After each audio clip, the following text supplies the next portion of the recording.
Hello, today we're going to be presenting a multi-stage threat use case demo where we start with the data collection and setting up the DNP3 communication to collect the data all the way to the SQL database that we set up and the SQL injection that we perform, and then to show the ICCP server and client communication.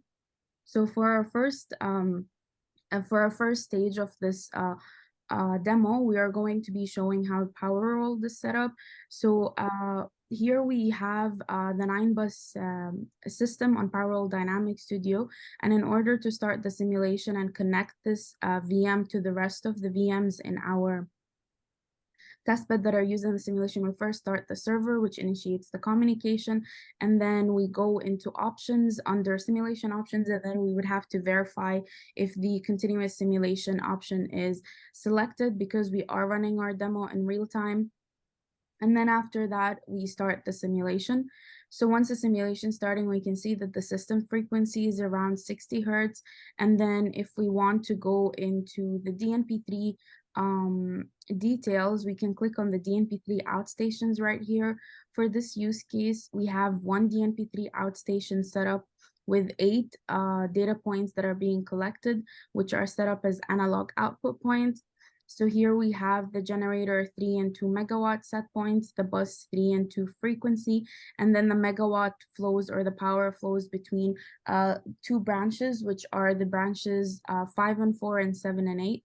And the reason we're collecting these values is because the way that the system is set up is that we have 2 areas, and the areas are divided in the region between the tie flows of 7 and 8 and 5 and 4. So it's important to collect those values because we will be using those in setting up our AGC system, which is our automatic generation control. So then once we have the system set up right here, we will go to another VM where we have set up our DNP3 master, which is known as test by DNP3. So here we are going to be running a Python script that essentially pulls the data from the Power World VM into this master and then pushes it to the SQL database that we set up in a different machine. So once we run the code, we can see that there are 6 values that are being collected and pushed into the database. The first 2 values are the generator 2 and 3 megawatt values that are being collected in real time. The second 2 values are the ACE values or the area control error, and those are set as 0 right now for both areas because we haven't made any changes to the system. And then the last 2 values are the generator 2 and 3 set points, which will be the same exact values as what we're collecting because there are no changes made to the system. So now if we go back to the Power World virtual machine, and let's say, for example, we try to change the load value on bus 6 and we drop it from 90 megawatts to 86 megawatts, we can see that the frequency of the system is changing, and then also respectively the ACE values are also changing where they increased from 0 to 2. And that essentially basically means that now the AGC is being run, and the new set points in order to maintain the system frequency would have to be 130 for generator 2 and 85 for generator 3. So if we go back to the Power World outstation and then we put the value back at 90 megawatts, we will see that the system frequency or the ACE value will start decreasing and it will eventually converge back to 0 since the values now are all the same. And then we can also see how the set point values are also decreasing and converging to the first initial values of around 126 and 90 megawatts. So now we will be moving on to the SQL database.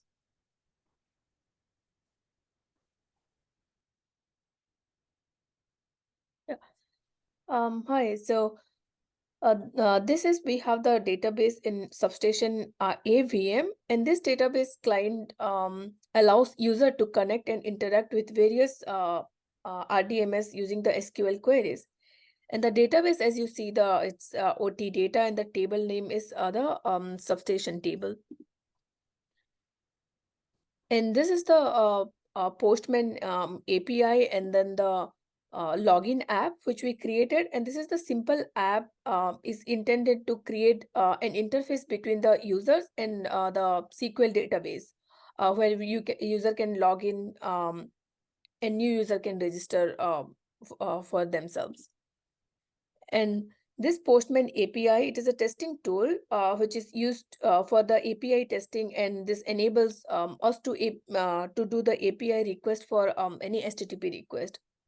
So as you can see, like we have the table update, and in the get we have the home. And if I go and change any value here, like for example, let me change to like 135 and send it. And then if I go back here and then check the run the query again, I see the generated to value has been changed.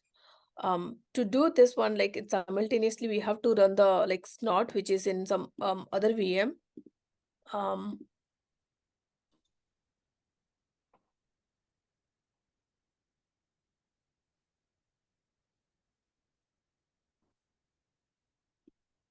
And I'll perform the injection again just to check my snort is detecting.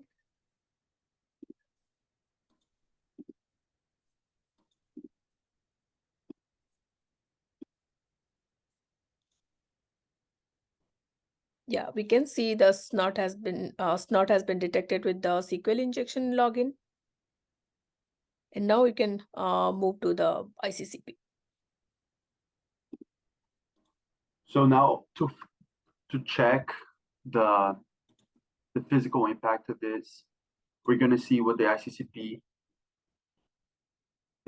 would do. So first we begin by starting the server, and you see that the server is gathering this value that's updated by the SQL attack, right?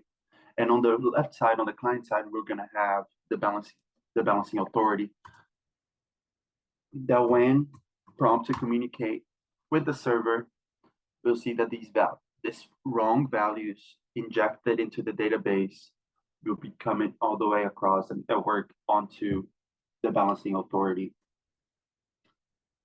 So it would be 135 generator 2 value right here. As we can see on the left side, the value is traversing the network across all the way to the balancing authority and receives that wrong value onto their servers. Another part of the physical impact is if we go back to Power Road and we go to the DMP3 outstation. Okay, so as we can see over here, the 135 is being pushed to the DMP3 outstation on the Power Road DS VM.